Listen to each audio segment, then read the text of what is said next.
トイレットペーパーがピンチになってきました。うちにまだあるから持っていきなよ。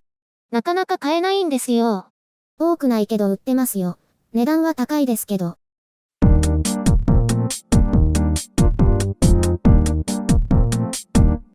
韓国の首都圏であるキョンギ道ソンナム市の教会で集団感染が発生。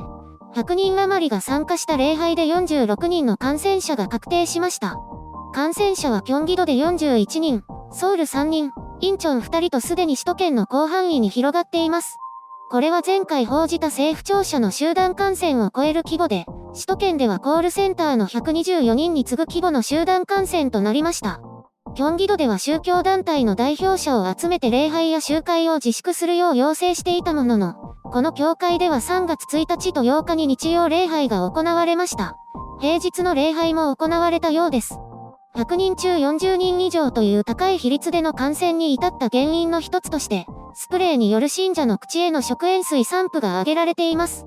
教会側は、コロナウイルスには塩水が効果的という誤った情報を信じ、礼拝に参加した信者のマスクを外させて塩水を噴霧。この時にスプレーの先に感染者の口が接触したか、スプレーに飛沫が飛び散ったかして感染したのではないかと推測されています。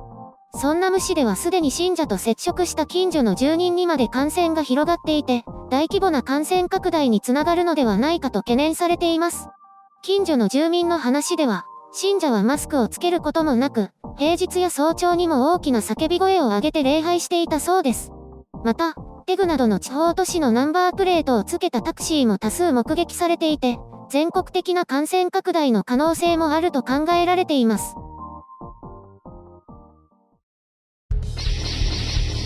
編集所官。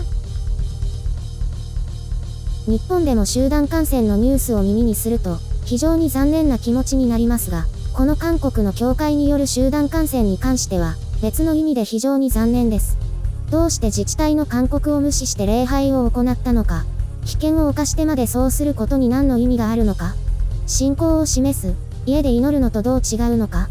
この教会、どうやら普通の教会ではなくて、独立系のちょっと変わった教会のようです。このような非主流派でも全国に信者がいるものなんですね。私は宗教家ではないし、特定の宗教の信者でもありません。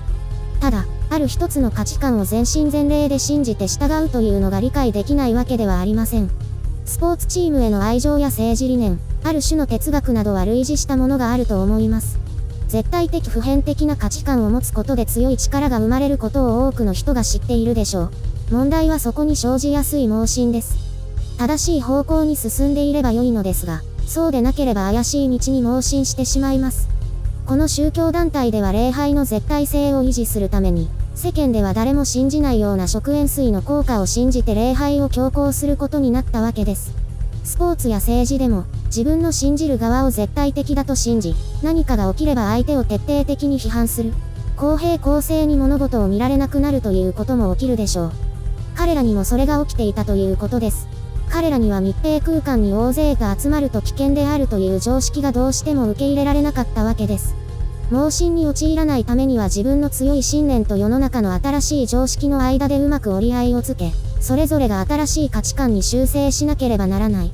それができなければいつまでも過去の誤った習慣や価値観にとらわれておかしな行動を繰り返すこととなってしまうわけです。ただし、世の中で言われている新たな常識めいたものが必ずしも正しいわけでもないため、そこには判断力が要求されることでしょう。ただ、何もかも自分たちの都合の良いように解釈ばかりしていては、どんどんおかしな方向に行きかねない。とかくそういうのは熱量の大きな宗教、スポーツ、政治では起こりやすいです。一歩間違えば将軍様を称賛する北朝鮮の人たちになりかねないということです。同じにするなと批判はあるかと思いますが、こうして様々発信する以上、自制を込めて。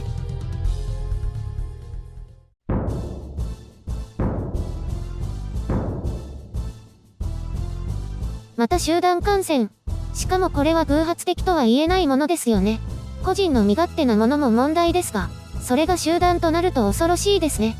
そうですね。集団の力ある人物が誤った方向に大きく進めばこのようになってしまうということです。組織のリーダーの決断というのは多くの人を左右するということです。国ごとのコロナウイルス対策を見ていてもわかるかと思います。では感染拡大が止まらない地域ではリーダーに問題があったということですか？リーダーの正しく大胆な決断と、それに多くの人が正しい方向に向かって一致団結する。この2つが揃ってこそ力を発揮すると思います。なんだかんだ言ってやはりお上からの号令は一つの大きな指針となるわけです。日本でも経済への影響が大きすぎるとか、一斉休校は過度だと批判がありますが、それに従うことで少なくとも一定の効果は出ています。多くの人たちが従わなければどんな行動規範も意味はありません。そして当初は多くの国が大胆な対策を取らずに感染を広げてしまったことも忘れてはなりません。ただ判断は極めて難しいですよね。一つ一つがどれほど効果があるか、過度なのかなんて誰にもわからないですから。そこはリーダーが確たる信念を持って決断すべきですね。山中伸也ドクターが x ジャパンの YOSHIKI との対談で話していましたが、エビデンス、科学的根拠、なんてものはない。なくても大胆にやるべきだと。それは安倍政権が専門家の意見を聞かずにやったことに意味があるのかという批判に対しての彼なりの見解ということでしょうか？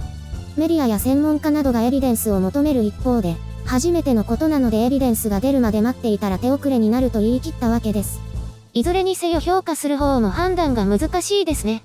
まあ、政府から研究資金の支援をもらっているからというのもあるかもしれませんけど。あと、テレビは騒いで数字を稼ぐから、ということですよね。ええ、私たちも騒いで一部を大きく取り上げて数字を稼いでいますから。テレビは公共のためにと言いますけど、利益と広告主のためです。現場は信念があるかもしれませんが、プロデューサーは別の信念を持っていると思いますね。私もメディアの仕事をしているのでそういうのはよくわかります。テレビでも雑誌でも脚色は多いです。ところで韓国は、これはどうなるのでしょうか？韓国得意の追跡調査で関係者と濃厚接触者を徹底的に洗い出して、全数調査で感染拡大を食い止めようとしています。一定の効果はあるんですよね、きっと。少しでも感染者が外を歩くのを減らすわけですからある程度はありますよ。費用対効果は誰にもわかりませんが。韓国はとにかくそのやり方でここまで来たので、これからもその方針で突き進むようです。聞こえは良いですが、最善かどうかはわかりません。以前にテグの宗教施設で集団感染が発生したのに、何の教訓にもならなかったんですね。韓国では法的に規制することができませんから。なのでまだ都心のクラブやカラオケボックスの営業も規制できず、新たな集団感染の可能性が拭えません。やはりこうしたほころびが恐ろしいですね。そうなんです。それも含めてうまく制御し、一人一人が責任ある行動をとる必要があるんです。誤った価値観で誤った行動を取らないように。